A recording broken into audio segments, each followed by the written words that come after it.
Voilà. Ça, c'est le book haul du mois d'octobre. Ouais, je sais. Je suis pourtant, je vous assure, bon, ça y est, j'ai tout fait tomber. Je vous assure, j'essaye. Mais comme je vous dis, je maîtrise ma palle. Dans une vidéo, puisque je vous expliquais comment je faisais. Bonjour, vous êtes bien sur la chaîne de Lisa ce livre. C'est le book haul de octobre. Voilà. Non, je sais, je loupe les commencements, mais pour tout vous dire et pour rien vous cacher, ça m'ennuie un peu à chaque fois de dire bonjour, vous êtes bien sur la chaîne Lisa ce livre. Bah, je suppose que vous savez puisque vous êtes sur ma chaîne. Voilà, bref. Donc ça, c'est le book haul du mois d'octobre, sachant que j'en ai déjà lu, que je maîtrise ma palle. Oui, je maîtrise ma palle. Puisque je participe au Pumpkin Challenge et que je vais participer au The Black November aussi. Et donc, je suis en train d'essayer de limiter mes achats à justement ces deux challenges-là, sans compter ce que j'avais décidé de lire. Donc voilà, j'essaye. Alors l'octobre, je le fais tout de suite, sinon on n'y est passé 10 mois. Je vous signalerai juste ce que j'ai déjà lu, que vous soyez au courant. De toute façon, celui-là, je vous en ai parlé dans la vidéo du point lecture de septembre pour vous dire que je l'avais déjà lu. C'est Criss Cross, La famille des salauds chez Belfond. Donc c'est une saga entre guillemets à la fois familiale et historique qui met en scène 3 personnages, 2 frères et leur demi-sœur adoptive, je précise sinon ça va hurler, qui va s'écouler sur l'ensemble du XXe siècle à peu près, notamment avec une grosse, on va dire 3/4 du roman pendant la Seconde Guerre mondiale sous le joug nazi et une partie un peu soviétique. Donc voilà. C'est juste le petit warning que je vais vous mettre. Si vous n'aimez absolument pas la Seconde Guerre mondiale, si vous ne supportez pas que votre cœur se soulève rien qu'à la vue ou à l'évocation du Troisième Reich et de toutes les exactions qui ont été faites, et que vous n'avez pas supporté certains livres qui ont été précédemment écrits sur le sujet. Et je sais qu'on parle des bienveillantes sur ce livre-là parce que le héros raconte d'une certaine manière son implication dans le Troisième Reich et dans les exactions, ce qui me semble quand même assez qui est trop pour moi. C'est pas du tout comparable en termes d'histoire déjà. Pas de l'histoire de fond, enfin, pas l'histoire avec un grand H, mais de l'histoire du roman. Franchement, passez votre chemin. Et je dis pas ça parce qu'il n'est pas bien écrit. C'est formidablement bien écrit, c'est une très belle fresque. Mais je vous ferai une vidéo que pour ça, parce que j'ai fait une lecture commune avec une youtubeuse et j'ai adoré le faire parce que c'est quelqu'un que je suis depuis quelques temps et que je pensais vraiment pas qu'elle accepte, donc voilà. Et franchement, c'est une très très belle plongée, c'est romanesque, ça va heurter pas mal d'entre vous si vous le lisez. Après, il faut se taper 888 pages à peu près, mais ça se lit très vite. Il y a quelques longueurs à un moment donné. Moi, ça m'a pas gênée, mais je pense qu'il y a certaines personnes qui peuvent décrocher, surtout si ça les intéresse pas comme fond d'histoire. Sinon, c'est passionnant. Voilà. Donc, mais je vous en parlerai dans la vidéo, et puis je vous ferai un petit résumé dans le point de lecture de fin du mois. Mais comme j'en aurais bien, je pense, déjà parlé dans la vidéo consacrée à la bestiole, au petit pavé. Voilà, je l'ai bouffé, hein, en gros. Mais comme je l'ai dit à la booktubeuse, ouais, je la cite pas pour l'instant, mais je la citerai dans la vidéo après, et puis je la citerai dans le point lecture. J'avais très peu de temps quand je l'ai reçu, j'avais très peu de temps pour le lire parce que j'avais tous mes podcasts à mettre en place, toutes les émissions de radio à monter, à préparer avant de les enregistrer, et que je reprenais au bureau et que c'était une belle reprise. Voilà, donc voilà, c'était un peu compliqué, mais je suis arrivée à le descendre assez rapidement, j'étais très fière de moi. Voilà, donc La fabrique des salauds, si vous aimez ce genre de choses. Je sais pas où je vais le mettre parce que vu la pile, ça va exploser en vol. Bref, deuxième livre que j'ai acheté pour ce mois-là, mais que j'ai déjà lu dans le bus, c'est Civilisation au pluriel avec de Laurent Binet, donc chez Grasset, donc comme j'ai dit, que j'ai fini. Alors, ah oui, alors je voulais dire que pour moi, la fabrique des salauds, débile. La fabrique des salauds, pour moi, c'était pas... Ça se rapprochait plus de 100 ans de solitude de Garcia Marquez, dans le côté saga, étrangeté, voilà. Pas du tout le même étrangeté, ni le même déroulé, mais voilà, pour moi, c'était... ouais, ce serait un mix entre les livres de la Seconde Guerre mondiale et, comme je disais, peut-être les Brillantes sur le sujet de fond et Garcia Marquez. Ouais, alors, en parlant de Amérique du Sud... l'enchaînement de... J'ai pas fait exprès, en fait, en gros. Désolée. En fait, celui-là, j'avais lu Laurent Binet qui avait fait le fameux HHHH, que ça me faisait rire quand je l'ai lu, parce que tout le monde me disait « mais c'est qui ?»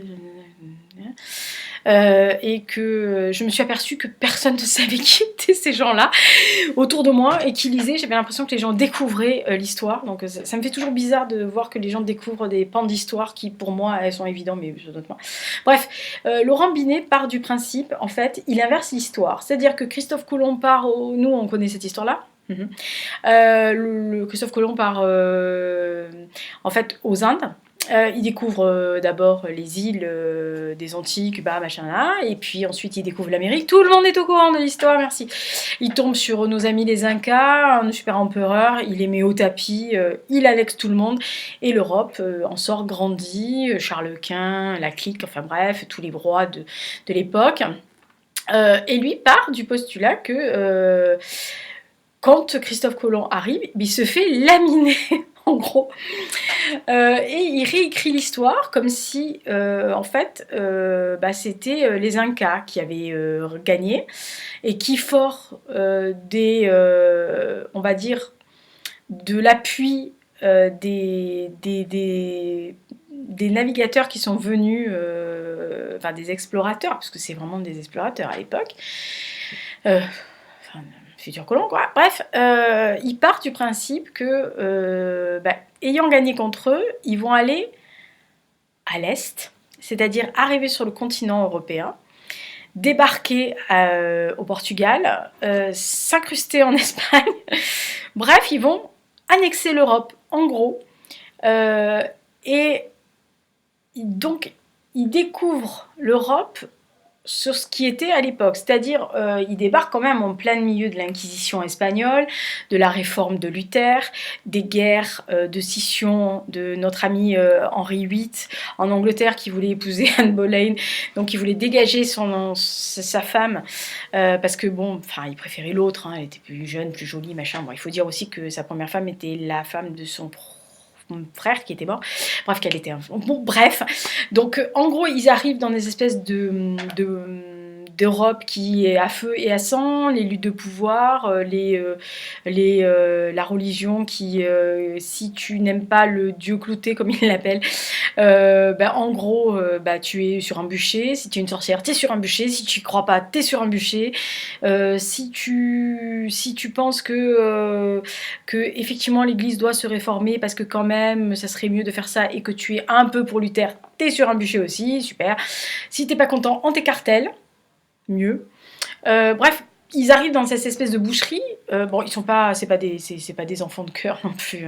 Bref. Et alors, il y a 4 parties dans ce roman. Et ils déroulent l'histoire, donc du moment où ils mettent le pied sur le continent européen, jusqu'au dénouement que vous verrez si vous le lisez, je vous en parlerai à la fin du mois. Alors, je vous le dis tout de suite parce que je l'ai lu. J'ai beaucoup aimé la lecture, j'ai apprécié vraiment la lecture. Je l'ai lu, je me suis pas ennuyée une seule seconde. Je trouvais que c'était truculent et vraiment bien, rondement mené. Mais les parties sont inégales. Et alors la dernière partie, je n'ai pas encore défini pourquoi elle était là. C'est moi qui dois être complètement idiote. Ou je sais pas. Elle est très bien faite, mais je sais pas, il y a quelque chose qui me il faudra que je relise, je pense. J'ai loupé un truc, sûrement. À la lecture, j'ai dû louper un machin. Bref, c'est assez inégal dans les parties, mais je trouve que ce côté... comment dire? Je cherche mes mots aujourd'hui, moi. Ce côté un peu réécriture de l'histoire, et ça me plaît beaucoup, ça. Et en fait, pour rien vous cacher, j'avais une idée, pas du tout sur ce même thème, mais j'avais une idée sur ça aussi. J'en ai parlé il y a pas longtemps à mon agent, à Fanny, et elle sait ce que je veux faire, donc elle verra peut-être un appel du pied de Laurent Binet pour moi, même si je ne serais pas édité chez Grasset. Voilà, Laurent Binet, Civilisation chez Grasset. Autre livre acheté, allez, on continue, parce que... Alors, oui, alors... Là, il y en a certains qui, quand ils me connaissent, ils vont se dire, mais pourquoi tu nous montres ça?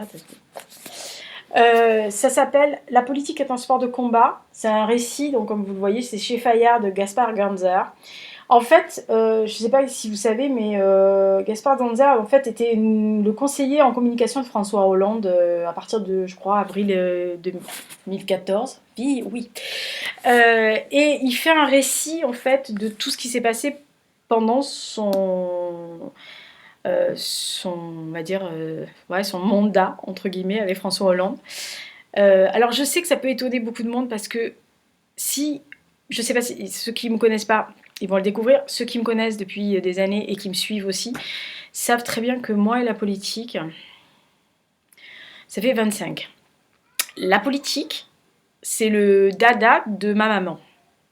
Qui, dès qu'il y a un livre sur la politique, sur une bio, sur un politique, sur même les politiques vieux, hein, enfin ceux qui sont morts depuis 103 ans, c'est ma mère. Elle est gaga de ce genre de truc. Elle est capable de regarder 5 heures d'émissions politiques à la télévision. Moi, dès que ça parle de politique, je tourne le truc et je me casse. Elle regarde la politique, moi je regarde le foot, hein, comme quoi.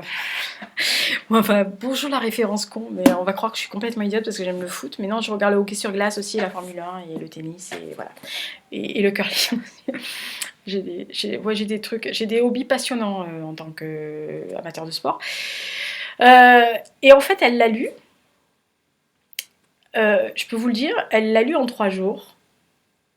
Parce qu'elle lit pas toute la journée, maman. Mais elle l'a lu en 3 jours. Sachant qu'elle est un peu déficiente visuelle, ma maman. Donc je peux vous assurer que 3 jours pour lire ça, c'est un exploit et elle l'a fait très vite. Elle m'a attendu, elle m'a dit, il faut que tu lises ça, ça va te plaire. Je lui ai dit, bah oui, si tu veux, tu sais que moi la politique, c'est pas trop mon truc. Et elle m'a dit, non, mais lis-le, ça va te plaire, ça va te plaire. J'en suis à la page, je le lis avec intermittence, ce que j'appelle. J'en suis à la page 108. Et elle avait raison, ça me plaît beaucoup. J'aime bien les arcanes en fait. Voilà. Et j'ai vu plusieurs interviews de Gaspard Ganzer et c'est un mec que j'aime bien. Je sais pas pourquoi, je le trouve cash. Du coup, j'aime bien les gens qui sont pas dans le moule. Mais je pense que vous avez compris. Donc, Gaspard Ganzer, la petite cadre sport de combat chez Fayard. Je l'ai eu d'occasion, parce qu'elle voulait le lire. Voilà, donc oui, elle a lu les mémoires de Hollande, elle a lu le livre politique de Sarkozy. Enfin, ma mère, quoi. Donc. Alors là, je vais vous montrer quand même assez vite les autres livres, sauf le dernier, parce que vous les avez vus ça va vous surprendre. Ah oui, d'abord ça va vous surprendre parce que c'est pas du tout le genre de... Enfin, à part un, ça va pas du tout le genre de livre que je pense que vous avez déjà vu dans mes book hauls, en gros. Je pense que vous avez jamais vu ça, et vous allez en voir, donc ça va vous dire, mais qu'est-ce qu'elle fait? Ah oui, je découvre des choses. Dans le cadre du Pumpkin Autumn Challenge de Gimose, je vous ai présenté dans la vidéo... Oui, alors il y a mon marque-page. Je monte le marque-page, je marque pas. Je montre pas. Joli marque-page. C'est la comédie musicale Wonderland qu'on est allé voir au Châtelet, en fait, avec Meilleur Ami. C'était en juin 2016. C'était pour la première. Meilleur Ami s'en rappelle encore, parce qu'elle était à moins de 1m50 de Damon Albarn. Donc, voilà. Qu'est-ce qu'il faut pas faire avec Meilleur Ami? Bref. Ouais, enfin, c'est moi qui est fan de Blur et c'est elle qui soupire pour des malins. Bref, dans le Pumpkin Challenge de Gimose, j'avais choisi ce livre, donc l'arbre d'Halloween de Ray Bradbury. Alors bien sûr, Ray Bradbury, j'avais lu Fahrenheit, machin, toute la clique. Mais je connaissais pas du tout celui-là. Et comme il rentrait pile poil dans le challenge, je l'ai pris. Voilà, donc je vous le montre vite parce que si vous voulez voir un peu plus dans la vidéo du Pumpkin, vous aurez tout. Albator, tome 4, Capitaine Albator, Dimension Voyage. Dois-je préciser que je queen? Non? Si? Bon bref, arrête de soupirer après Albator, c'est ridicule à mon âge. Ensuite, j'ai alors celui-ci, les 7 étoiles du Nord d'Abby Epistone. Je sais pas chez qui c'est. Oh, Gallimard Jeunesse. Je l'avais vu sur la chaîne Piketty Bookin, que je suis parce qu'elle lit beaucoup de romans que je... À part les Sherlock Holmes, qui visiblement on a un intérêt commun sur les Sherlock Holmes. Mais alors elle a des livres en fait, elle lit des choses que je n'avais jamais eu entre les mains et que je n'aurais jamais pensé avoir, dont celui-là.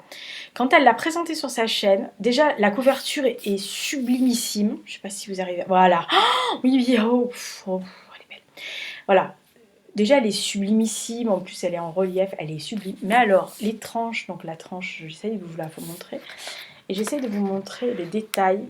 Ah ben là, pâté, un flocon, peut-être toi, la petite flocon. Et c'est en fait, c'est des pages gaufrées, ce que moi j'appelle, je sais pas si c'est ça le terme, mais en fait elles sont très épaisses, un peu comme du soufflé, voilà, des pages soufflées je dirais. Et ça fait un bruit super, je sais pas si vous l'entendez. Oh, j'adore. Et non mais je vous dis, je suis très sérieuse, mais de temps en temps ça part en live. Et en fait, quand elle l'a présenté, cette histoire-là, en fait, c'est les héros qui cherchent leur place dans un univers polaire fascinant et les souffles de la grande aventure. Voilà, en fait, la maléfique fée des glaces règne sur les terres gelées. Pour changer le destin du royaume, SK, une jeune dresseuse d'aigle, et Flint, un inventeur à l'imaginaire infini, se lance dans un voyage qui les mènera des monts éternels jusqu'aux confins de notre monde. Et alors, quand elle l'a présenté, outre la couverture que j'ai trouvée absolument divine, elle a eu une façon d'en parler qui m'a donné envie de le lire. Et quand le Pumpkin est arrivé, j'avais déjà fait petite liste et j'ai repensé à celui-là que j'avais acheté, mais que je n'avais pas lu parce que il y en avait d'autres qui étaient passés avant. Et je me suis dit, il faut que je le réinclue dans le Pumpkin. Donc il est re-rentré dans le Pumpkin. Voilà. Mais il est sublime. Et alors là, moi, franchement, voilà, rien que la couverture me donne envie, quoi. Donc, les 7 étoiles du Nord. Donc voilà. Ensuite, je vous le montre vite, parce qu'il y a Petit Fantôme, je l'ai lu. Ah, j'adore ce Petit Fantôme. C'est tout mignon, il est choupi, lui. Il est trop choupi, Petit Fantôme, et tout. Puis en plus, c'est une jolie histoire d'amitié. C'est rapide, hein. J'ai dû le lire en 10 minutes, hein, même pas. Mais j'ai adoré. Ensuite, j'ai lu aussi pour le Pumpkin, ça c'est pour le Pumpkin. J'ai lu aussi Le Royaume Enchanté de Kid Bee. Alors c'est Paul et comment elle s'appelle, Vanessa, sa femme, oui. Voilà, donc c'est un très très joli livre. Toujours c'est alors Daniel Magène, je ne connaissais pas du tout. C'est une maison d'édition, une galerie aussi d'art. Et alors franchement, entre le rapport W et celui-là, respect. Je vais commencer à feuilleter leur catalogue parce que j'ai trouvé ça fabuleux. Je l'ai lu. Les illustrations sont choupies. Les textes sont vraiment très très beaux. En plus, il y a des choses qui se déplient. Non, mais je vous montre parce que moi j'ai queené comme une dinde. Alors, ouais, c'est ma maman qui m'a dit que j'ai queené comme une dinde. Super. Voilà. Quand je lui ai montré, elle m'a dit c'est bon, t'arrêtes de queener tout le temps. Dès que tu vois un truc comme ça, tu queens. Donc, je l'ai lu très vite aussi pour le Pumpkin. Et franchement, je vous le recommande si vous aimez cet univers-là, un peu enchanté, avec les elfes, les sorcières, les fées. Qu'est-ce qu'il y a d'autre aussi Ouais, le royaume enchanté, il parle de montagnes, de forêts, de tout. C'est vraiment, vraiment très très beau. Et je suis ravie d'avoir regardé quelques vidéos des booktubeuses qui font déjà le challenge Pumpkin depuis quelques années. Parce qu'il y en avait 2 ou 3 qui l'ont pointé en disant qu'elle avait lu l'année dernière pour le challenge et qu'elles avaient trouvé déjà génial. Et moi, j'ai pris des notes comme une folle, comme le Petit Fantôme, hein, et comme les 7 étoiles du Nord. Parce que moi, c'est un endroit, c'est des rayons où je ne vais jamais. La jeunesse et ce genre de choses, même si moi j'aime les trucs sorcières, les guides, les druides, les machins, mais je y vais très rarement, voilà, donc je suis ravie d'avoir acheté ces livres-là, en plus je les ai eu d'occasion, et franchement j'ai trouvé ça fabuleux. Et alors ensuite, Le dernier que j'ai acheté, alors c'est faux parce que je vous ai dit que j'ai acheté un livre d'histoire aussi, en fait, en plus de Barbarossa et de la Banne du Tsar, je m'arrête jamais avec les livres d'histoire, il faut que j'arrête. Et j'ai acheté aussi un livre sur Arthur Rimbaud, mais c'est aucun rapport avec la choucroute. Mais j'en ai vu un autre que j'ai repéré dans les rayons jeunesse. Je crois que c'est Sarah Cohen-Scally qui l'a écrit. Et comme j'en ai déjà lu deux, donc Max et Orphelin 88, j'avais vraiment envie de lire le truc qu'elle a fait sur Rimbaud. Je crois que ça s'appelle Le voleur de feu. Je suis pas sûre, mais je vérifierai. Je vais aller l'acheter, donc du coup, vous le verrez sûrement dans le book haul du mois de novembre avec les thrillers que je vais lire. Et alors le dernier, ça étonnera personne. Hein. Tellement peu prévisible. Toujours chez Glénat, parce que alors moi, je veux dire que je suis pas une grande fan de BD. Mais depuis que j'ai découvert Glénat, notamment pour les batailles maritimes, oui, ça aussi, il faudrait que j'explique un jour parce que je suis un peu débile. Je suis vraiment tout Glénat parce que je trouve ça génial. Il y a sûrement d'autres maisons d'édition sur la BD qui sont géniaux. Mais franchement, celui-là, j'avais envie. Alors, je voulais aller avoir Babylone Berlin, dont j'ai suivi en fait la série. Avec l'acteur allemand que j'adore, c'est Volker Bunch, je crois. Mais c'est un des acteurs allemands que j'aime beaucoup, de la jeune génération, comme Tom Schilling, etc. Alexander Felling, bref. Bref, il y a pas mal d'acteurs allemands que j'aime beaucoup. Et en fait, il joue cet acteur-là dans Babylone Berlin, sur les 2 saisons. J'ai bouffé les 2 saisons. Je voulais avoir la version BD, et puis en fait quand je suis arrivée dans la librairie, elle y était, mais elle était toute déchirée sur le côté, c'était un défaut de fabrique. Moi j'aurais dit que ça n'avait aucune importance, parce qu'en fait en gros il était encollé, qu'il risquait rien, et il suffisait juste que je mette une espèce de sous-colle dessous discrètement pour que ça se recolle. Ils n'ont pas voulu me le vendre, même alors ni au prix du marché, et encore moins avec une remise. Je leur ai dit, mais vous n'allez pas le vendre, vous allez rendre, donc moi je veux bien l'acheter, même au prix, truc, ça me gêne pas. Non, non, non, on peut pas vous vendre un livre qui a été abîmé. Dommage, c'était le dernier. Donc tant pis, mais je vais me débrouiller pour le trouver. Donc en échange, j'ai pris L'espion de trop, donc de Voro et Frédéric Antoine. Alors en fait, ça se passe, c'est tiré d'une histoire vraie, enfin inspiré d'une histoire vraie. Ça se passe en fait en 1942 au large du fleuve Saint-Laurent. C'est un U-boat qui arrive donc près des berges et qui débarque un officier des services DSD, des services secrets allemands, pour une mission spéciale qui, je crois, son nom de code était Bobby, si je me souviens bien de l'histoire. Et donc c'est l'histoire de cet espion de trop, on va dire, que j'ai su. Alors je ne l'ai pas lu encore, mais quand j'ai ouvert, j'ai trouvé que les dessins me plaisaient beaucoup. Et puis bon, vous connaissez mon goût pour la Seconde Guerre mondiale et tout ce qui a trait historiquement au Troisième Reich. Donc voilà. Je fais même plus cas de ce genre de choses, puisque je pense qu'à chaque fois, voilà, si vous en plus vous connaissez un peu ce que j'écris, vous savez très bien qu'il y a au moins 2 romans qui se passent que j'ai écrit qui se passent sous ce régime-là. Donc en gros, ça étonnera absolument personne que j'ai choisi une BD sur ce truc-là. Voilà, donc ça c'est tout le book haul. Donc je rappelle, L'espion de trop, donc chez Glénat. Ensuite, le Royaume enchanté. Je cite que les maisons d'édition. Je suis désolée pour les auteurs, c'est horrible ce que je fais, mais bon voilà. Chez Daniel Magène. Le petit fantôme, il est trop. En plus, il est phosphorescent. Je vous dis pas le Général Lux, c'est l'hystérie collective, le Général. Je l'ai dit dans la vidéo de Bumpkin, mais alors là, dès qu'il le voit, il est là, il est en mode ouais, c'est mon fantôme. Enfin, il est complètement. Ouais, non, mais le Général Lux, quoi. Il est pareil que l'original, il est aussi bizarre. Les 7 étoiles du Nord, donc de Abby et Fulton, donc chez Gallimard Jeunesse, que franchement, alors là, je me languis de le lire ce truc parce qu'il est magnifique. J'ose même pas l'ouvrir tellement il est beau, débile. Albator tome 4, j'ai pratiquement fini, il me reste plus que, je vais vous dire, parce qu'il y a le sommaire. Oh là là là là. Il me reste plus que le style de combat d'un pirate. Oh punaise, ça je sens que ça va me plaire. Et Vénus. Alors moi, non mais il faut arrêter Albator là. Celui-là, c'est dans le bus actuellement, donc j'en suis à la page, ça va aller vite, hein, 109, parce que ça c'est mon marque-page sur l'autre, donc il n'y a rien à voir, mais 109, parce qu'il a un tout petit marque-page, j'ai 109, voilà. Donc j'ai deux marque-pages dans le même truc, donc ça c'est l'arbre d'Halloween de Bradbury dans le Pumpkin Challenge. Gaspard Gonzer, que je continue quand j'ai un petit moment à la maison, machin. Je lis, ma mère, après on commente, etc. Elle me dit, oh bah, tu l'as lu alors, t'as fini, t'as pas fini? Je dis, non mais ça va, c'est pas l'inquisition non plus, donc tu te calmes. Voilà, donc à croire qu'elle a écrit, elle l'a appris par cœur, parce que quand je lui dis je suis à telle date, elle est limite à me réciter ce qui est écrit. Ou alors elle est fan de Ganser. Je sais pas, je verrai. Ensuite, Laurent Binet chez Grasset, donc Civilisation. Et donc La Fabrique des Salauds, The Pavé, de Chris Cross. Et alors je sais qu'il y a un autre Chris Cross qui est une femme qui a écrit et qui a sorti à peu près à la même période que ce roman-là, ce qui est assez étonnant, chez Pelfond. Voilà.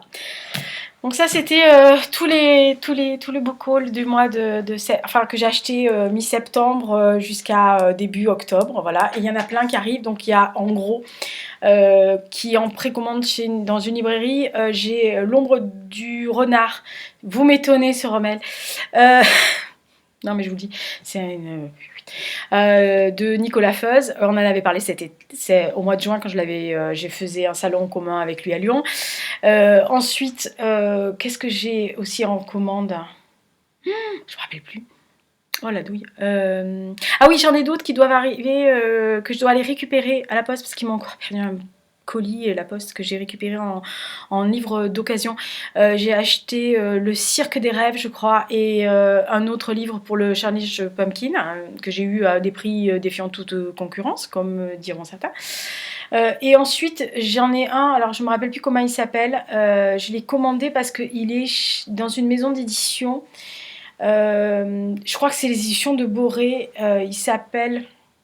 Oh là là, je voudrais pas faire affront, mais il y a Arc-en-Ciel dans le titre, hein, donc si vous vous rappelez, et si je me rappelle, bref. Parce qu'en fait, j'ai vu passer le résumé, et de Boré, c'est rare que je les trouve en librairie, mais là je l'ai demandé, elle m'a dit qu'elle pouvait l'avoir, donc voilà. Donc sinon, je pense que ça sera à peu près tout, puisque en gros, j'en ai quand même quelques-uns encore à finir. J'aurai donc ceux que je viens de vous citer. J'ai les 2 livres d'histoire à finir. J'ai Barbarossa, il faut que je le finisse. Hein, c'est le pavé, il me reste encore 150 pages ou 200 pages. Celui que j'ai racheté, celui sur Rimbaud et celui que je vais racheter, que je vais acheter sur Rimbaud encore. Et après, j'attaque le Belgovember. Voilà. Donc en gros, je pense que je suis calée jusqu'à la fin de novembre. Voilà, je pense que ça devrait aller. Et la palle ne va pas excéder parce qu'après, en décembre, j'ai mon idée. Voilà, voilà. Bon, allez, bonne semaine. Pouce si vous aimez, commentaires absolument les bienvenus. Et puis la clochette si vous appréciez ma chaîne et si vous appréciez le fait que je ne sois pas tout à fait normale. Oui, je porte toujours le même vernis. Parce que j'ai fait une fixette sur ce vernis, tout le monde me dit qu'il est super beau, je ne sais pas si vous arrivez à le voir, mes ongles ne sont pas beaux, mais la couleur est belle. C'est une espèce de framboise un peu glacée. Vernis, c'est fait, c'est ici. La rouge à lèvres, c'est toujours le même, je porte toujours le même, sauf que j'ai mixé celui-là avec le mat qui est sorti de chez Chanel aussi, de Rouge Ink, mais vraiment je les ai mixés tous les deux, qui est en édition limitée, qui est sorti le 3 octobre. Je crois, ou qui va sortir le 3 et que j'ai eu en démonstration. Et puis, mascara, j'ai toujours mon Grenat là, que je ne quitte plus. Et j'ai pas d'ombre à paupières, j'ai pas de blush sur les paupières, mais j'ai juste un crayon qui s'appelle Rouge et Noir de chez Chanel. Voilà, que j'ai estompé. Ouais. Et j'ai mis un pull parce que ces derniers temps, c'est pas frisqué, mais les matins sont... Voilà. Ce matin, il faisait 16. Ce qui est assez, on va dire, qui n'est pas dans la normalité dans la cité phocéenne l'année. Donc comme j'ai pris mon café sur le balcon, j'ai quand même mis un petit pull très léger, mais j'ai mis un petit pull parce que bon, il faut éviter de me prendre le rhume de l'année au début de octobre. Allez, bonne semaine, lisez bien, profitez, et puis on se retrouve rapidement parce que de toute façon, je vais faire un point pumpkin et puis je vais faire d'autres vidéos. Allez, au revoir!